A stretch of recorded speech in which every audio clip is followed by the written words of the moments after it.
आज हम बात करेंगे डिफ़ॉल्ट बेल के बारे में, यानी दो बेल के बारे में हमने डिस्कस किया कि एंटीसिपेटरी यानी अग्रिम ज़मानत पे हमने डिस्कस किया कि अगर आपको आशंका है या किसी मसले पे पुलिस का एक्शन रिएक्शन हो रहा है कि जाने अनजाने में एफआईआर दर्ज हो सकती है, तो ऐसे मसले पे एंटीसिपेटरी बेल यानी अग्रिम जमानत एप्लीकेशन संबंधित डिस्ट्रिक्ट कोर्ट में फाइल हो सकती है, यानी 438 सीआरपीसी में पिटीशन फाइल हो सकती है, बेल एप्लीकेशन फाइल हो सकती है। और अगर एफआईआर दर्ज होने के बाद किसी मसले में यानी पुलिस ने अरेस्ट किया और पुलिस की कस्टडी जब जुडिशियल कस्टडी में गई यानी रिमांड के लिए पुलिस ने पेश किया और मजिस्ट्रेट फर्स्ट डेट पे आपकी बेल को कंसीडर नहीं किया यानी जुडिशियल रिमांड भेज दिया, तो दो तरह की कस्टडी होती है। एक कस्टडी पुलिस कस्टडी होगी, यानी पुलिस ने एफआईआर में या फर्स्ट इंफॉर्मेशन रिपोर्ट यानी प्रथम सूचना रिपोर्ट के बाबत में अगर गिरफ्तारी की है, यानी 446 सीआरपीसी के तहत गिरफ्तारी की है, तो ऐसी गिरफ्तारी को पुलिस कस्टडी कहते हैं। और जब पुलिस कस्टडी रिमांड के लिए संबंधित मजिस्ट्रेट के यहाँ पेश करते हैं, तो जब मजिस्ट्रेट जुडिशियल रिमांड पे या जुडिशियल कस्टडी पे लेता है और जुडिशियल कस्टडी देने के बाद एक्यूज को मुलजिम को जेल भेज देता है। तो ये दो तरह की कस्टडी हुई, एक कस्टडी पुलिस कस्टडी, दूसरी कस्टडी जब कोर्ट ने पुलिस की कस्टडी को मानते हुए जेल भेज दिया तो वो जुडिशियल कस्टडी हो गई। अब बात करते हैं 167 सीआरपीसी की। 167 सीआरपीसी ये कहता है कि किस अपराध में और किस मसले पे इन्वेस्टिगेशन कितनी होनी है और कितने घंटों का विवेचक के पास या विवेचना अधिकारी यानी इन्वेस्टिगेटिंग अफसर के पास टाइम होता है। तो 167 सीआरपीसी के प्रोविजो के तहत 24 घंटे के अंदर यदि विवेचना अधिकारी अपने विवेचना को कंप्लीट नहीं करता है तो 167 सब क्लास 1 के तहत वो विवेचना अधिकारी जो सब इंस्पेक्टर यानी एसआई यानी उप निरीक्षक से कम नहीं होगा, यानी हेड कांस्टेबल और कांस्टेबल किसी भी मुकदमे की जांच नहीं कर सकते हैं। तो 167 सब सेक्शन 1 के तहत जो विवेचक होगा वो उप निरीक्षक यानी सब इंस्पेक्टर या उसके ऊपर का होगा। तो ऐसे मामलों में वो पुलिस रिमांड के लिए मजिस्ट्रेट के पास भेजेगा, यानी 24 घंटे के अंदर अगर विवेचना कंप्लीट नहीं हुई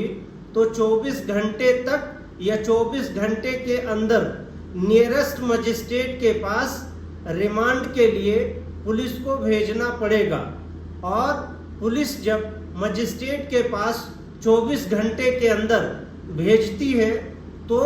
उसके साथ एफआईआर की कॉपी, फर्स्ट इंफॉर्मेशन रिपोर्ट की कॉपी और उसके साथ जो रिलेवेंट डॉक्यूमेंट हैं, यानी अगर कोई रिकवरी है, स्पॉट मेमो है या उसके साथ में नक्शा नजरी वगैरह हो या मेडिकल रिपोर्ट वगैरह हो या 161 वगैरह के विटनेसेस के या गवाहों के बयान हो, तो सारे डॉक्यूमेंट्स के साथ जो विवेचना अधिकारी होता है वो मजिस्ट्रेट यानी रिमांड मजिस्ट्रेट के समक्ष रखता है। रिमांड मजिस्ट्रेट तथ्य और परिस्थितियों को देखते हुए या तो रिमांड को रिफ्यूज कर सकते हैं या रिमांड को 15 डेज यानी सीआरपीसी के 167 के प्रोविजन के तहत मैक्सिमम पीरियड जो रिमांड का है वो 15 डेज है, यानी 15 दिनों तक रिमांड के लिए दे सकते हैं। अब ऐसे मसले पे जिसमें 24 घंटे के अंदर चार्जशीट या फाइनल रिपोर्ट नहीं प्रिपेयर की जा सकती है, ऐसे मामले में अब एक्यूज के दूसरे राइट क्या होंगे, यानी जिस मामले में डेथ पेनल्टी यानी मौत की सजा या आजीवन कारावास लाइफ इम्प्रिजनमेंट या सजा 10 साल या 10 साल से ज़्यादा है, ऐसे मामले में विवेचना अधिकारी को मैक्सिमम विवेचना करने का जो पीरियड मिला है वो 90 डेज यानी 90 दिन है। और ऐसे मामले जिसमें सजा 1 दिन से लेकर करके 10 साल या 10 साल तक है, उस मामले में विवेचना अधिकारी को 10 साल तक की सजाओं में जांच करने का जो अधिकतम पीरियड मिलता है वो 60 डेज का है। यानी अब बात करते हैं कि जिसमें 10 साल या 10 साल तक का पनिशमेंट है उसमें 60 डेज यानी 60 दिन विवेचना करने का अधिकार विवेचक के पास है, और जिस मामले में डेथ यानी फांसी की सजा और जिसमें आजीवन कारावास या 10 साल या 10 साल से ज़्यादा की सज़ा है, तो उस मामले में विवेचना करने का जो मैक्सिमम पीरियड है वो 90 डेज है। जैसे अब मानते हैं कि विवेचना अधिकारी ने 60 दिन और 90 दिनों के अंदर विवेचना अगर कंप्लीट नहीं किया है तो एक्यूज के पास क्या राइट है और वो डिफ़ॉल्ट बेल कैसे ले सकता है। 167 सबसेक्शन 2 यानी क्लास 2 में ये मेंशन है कि अगर एक्यूज 60 दिन या 90 डेज जिसमें चार्जशीट फाइल नहीं हुई है, यानी विवेचना अधिकारी ने 60 दिन और 90 दिनों के अंदर विवेचना को कंप्लीट नहीं किया है, ऐसे मामले में एक्यूज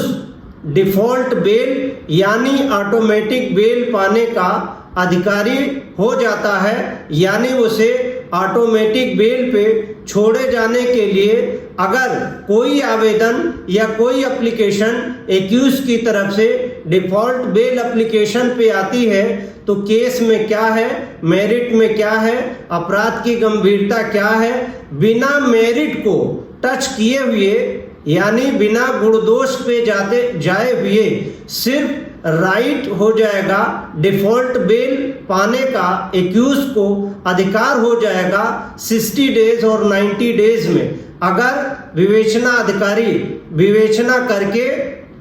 चार्जशीट अदालत में संबंधित अदालत में फाइल नहीं करता है तो ऐसे अपराध में जिसमें 60 डेज और 90 डेज तक विवेचना पेंडिंग रह गई और चार्जशीट नहीं फाइल हुई, 167 सबसेक्शन 2 के तहत एक्यूज डिफ़ॉल्ट बेल पाने का यानी ऑटोमेटिक बेल पाने का अधिकार हो जाएगा। कोई भी एप्लीकेशन डिफ़ॉल्ट बेल की आती है तो बिना गुणदोष पे सुने हुए मजिस्ट्रेट या संबंधित कोर्ट उसे बेल ग्रांट कर देगी।